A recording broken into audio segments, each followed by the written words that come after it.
So how do you set your choir to sound extremely well? Now, I've been to a couple of churches where, and this is like regularly, where you are in the church and then the choir is singing and you can only hear the alto and the tenor. You can't hear soprano, right? Because the choir master is not able to set the choir properly and pay attention to soprano. Now, hear this. It is important you understand the power of the melody of a song. And that melody is carried by no other person but guess who? Soprano singers. Soprano singers are so important in the choir that if you don't have them in good number, you're going to have a problem with the rest of the harmony, right? Because when the melody is not there, the harmony won't sit well. Imagine just being in the church and then just all you're hearing is just alto and tenor.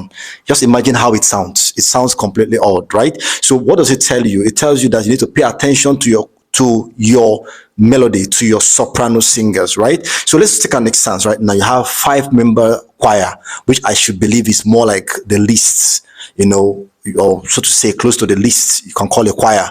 Okay, so you have 5 people in the choir, and maybe you have 4 alto singers, and then you have only 1 soprano singer, or you have 2 alto singers, 2 soprano singers, and 1 tenor singers. What do?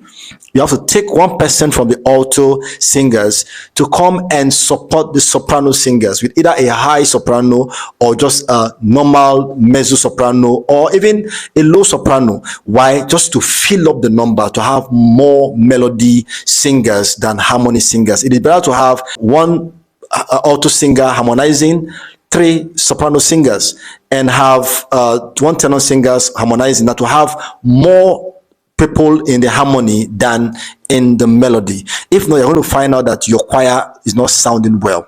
All right, so it is important for you to really check this out when you are trying to set up a choir, to really have a beautiful experience when your choir is set, to avoid having this imbalanced singing created by lack of certain parts in the choir, and especially soprano. If you don't have harmonies, most times you can sing unison.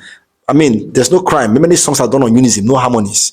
All right, and it will still sound well. But when you want to have harmonies, try to have enough melody singers so that you have a better balance. And this applies to everybody singing, whether you are a soprano singer, tenor, alto singer, and whether you are a choir master. Everybody can learn from this, because most times you yourself that is singing, you need to listen to yourself to know if your voice is coming out or if your voice is not coming out.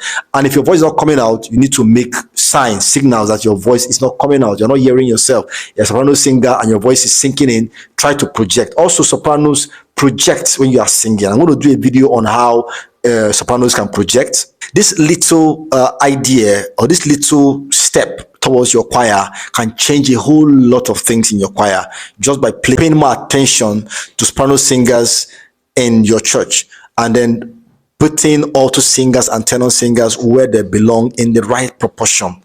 It's not about having many people in the choir. It's about placing them in the right place to have a better balanced harmony. All right, so do this and let me know what happens in your choir, because this can drastically change your choir administration and make you guys sound professional.